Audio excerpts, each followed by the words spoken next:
சித்தார்த்த அக்ஷரா, இன்னைக்கு நம்ம வெங்கடேச பிரபத்திகில 16வது பாடல் ஸ்லோகம். அதுதான் கடைசி ஸ்லோகம் பிரபத்திகில. சரியா? அதை பார்க்க போறோம். அக்ஷரா, ஸ்ரீராம ராம ராமிதி சொல்லுமா. ஸ்ரீராம ராம ராமிதி ரமே ராமே மனோரமே சஹஸ்ரநாம தத்துல்யம் ஸ்ரீராம் ராம ராமே. ஸ்ரீராம ராம ராமிதி ரமே ராமே மனோரமே சஹஸ்ரநாம தத்துல்யம் ஸ்ரீராம் ராம ராமே. ஸ்ரீராம நாம ராமிதி ரமே ராமே மனோரமே சஹஸ்ரநாம தத்துல்யம் ஸ்ரீராம் ராம ராமே. சித்தார்த்த, நம்ம ஏற்கனவே படிச்ச 15வது ஸ்லோகம் சொல்றேன், நீ பொருள் சொல்றியா? சத்வோத்தரை சதத சேவிய பதாம்புஜேன சம்சார தாரக தயாத்ர திருகஞ்சலேன சௌமியோபயந்த்ரு முனிநாம மதர்ஷிதௌ தே ஸ்ரீ வெங்கடேஷ சரணௌ சரணம் பிரபத்யே. இதுக்கு என்ன பார்த்தோம்? என்னன்னா, எல்லாத்துக்கும் முன்னாடி அன்னங்காச்சாரியா மாமுனியர் அன்னங்காச்சாரியார்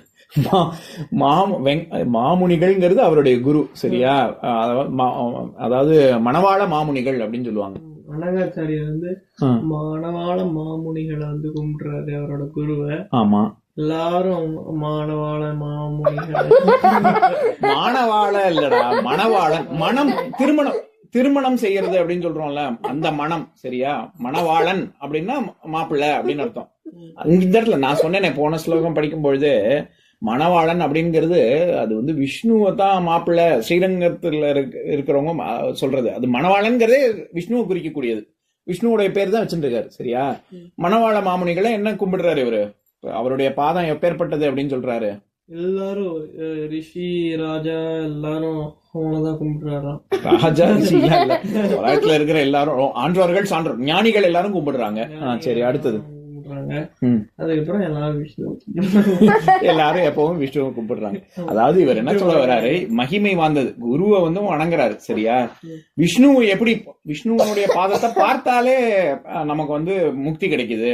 அப்பேற்பட்டது அந்த மாதிரி குரு அந்த ஸ்தானத்துல வைக்கிறாரு குருவை. சரியா?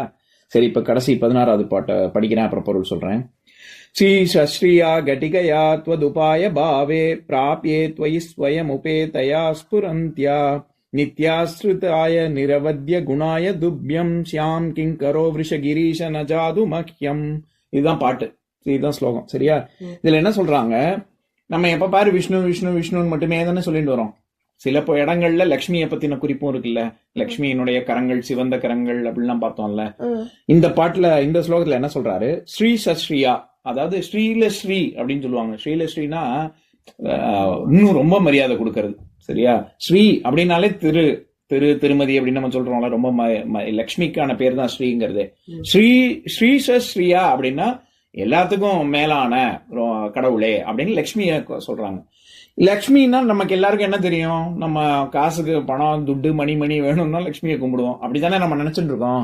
ஆனா இங்க வெறும் லக்ஷ்மிங்கிறது வெறும் காசை கொடுக்கிற கடவுள் மட்டும் இல்ல, எல்லா செல்வங்கள் முக்தி முதற்கொண்டு எல்லா செல்வங்களையும் சேர்த்து அழிக்கக்கூடிய ஒரு, ஏன்னா செல்வம்ங்கிற சொல்லுக்கே வெறும் காசுன்னு மட்டும் பணம் அர்த்தம் இல்ல, ஆரோக்கியமும் இருக்கணும். வெறும் காசை மட்டும் வச்சு என்ன பண்றது, உடம்பு நோஞ்சானா இருந்தா. அதனால வீரலட்சுமி, தைரியலட்சுமி, அந்த மாதிரி அஷ்டலட்சுமிகள் இருக்காங்கல்ல, எல்லாமே தான். அதனால இந்த இடத்துல என்ன சொல்றாங்க, கட்டிகையா துவதுபாய பாவே அப்படின்னா முக்தியை கொடுக்கக்கூடிய லக்ஷ்மியே அப்படின்னு சொல்றாங்க. அடுத்தது பிராப்யே த்வயி ஸ்வயம் உபேதயா ஸ்புரந்த்யா. ஸ்புரந்த்யா அப்படின்னாலே ரொம்ப ஒளி வீசக்கூடிய, ரொம்ப பிரகாசிக்கக்கூடிய அப்படின்னு அர்த்தம். அதாவது லக்ஷ்மி விஷ்ணுவை மட்டும் தனியா கும்பிடுறது கிடையாது, லக்ஷ்மியும் ரெண்டு பேரையும் சேர்த்து வச்சு கும்பிடுறேன். இல்ல, லக்ஷ்மிங்கிறவள் வெறும் இதை மட்டும் கொடுக்க, காசுக்கு மட்டும் கிடையாது, முக்தியையும் அழிக்கக்கூடியவள். ரெண்டு பேருக்கும் ஒரே பாவம், கருணை உள்ளம் ரெண்டு பேருக்குமே உண்டு அப்படின்னு சொல்றாங்க. நித்யாஸ்ருதாய நிரவத்ய குணாய துப்யம். ரெண்டு பேருக்கும் குணங்கள் ஒரே மாதிரியானது. எப்படி விஷ்ணு நமக்கு நன்மை அளிக்கிறாரோ, ரெண்டு பேரையும் சேர்த்து வச்சு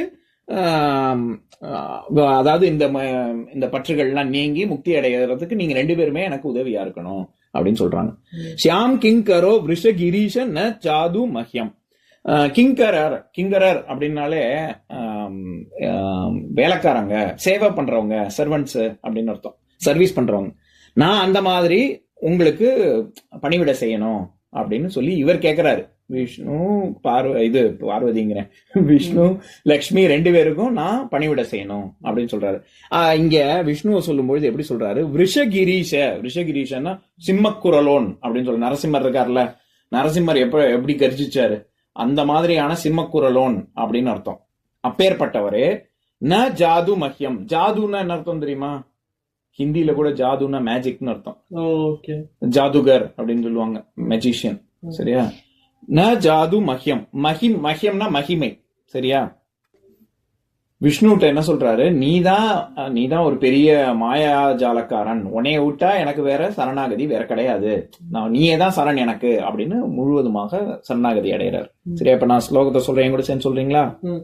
ஸ்ரீச ஸ்ரீயா கடிகயா த்வதுபாய பாவே பிராப்யே த்வயி ஸ்வயமுபேய தயாஸ்புரந்த்யா நித்யாஸ்ரிதாய நிரவத்ய குணாய துப்யம் ஸ்யாம் கிங்கரோ விஷகிரீஷ ந ஜாது மஹ்யம். சரி, இதோட வெங்கடேச பிரபத்தி முடிஞ்சது. இனிமே அடுத்து மங்களாசாசனம், அதோட வெங்கடேச சுப்ரபாதமே முடிஞ்சிருச்சு. சரியா? இனிமே வரக்கூடிய நாள்கள்ல நம்ம மங்களாசாசனம் பார்க்கலாம். சரியா? இன்னொரு நாள் இன்னொரு ஸ்லோகத்தை பார்ப்போம்.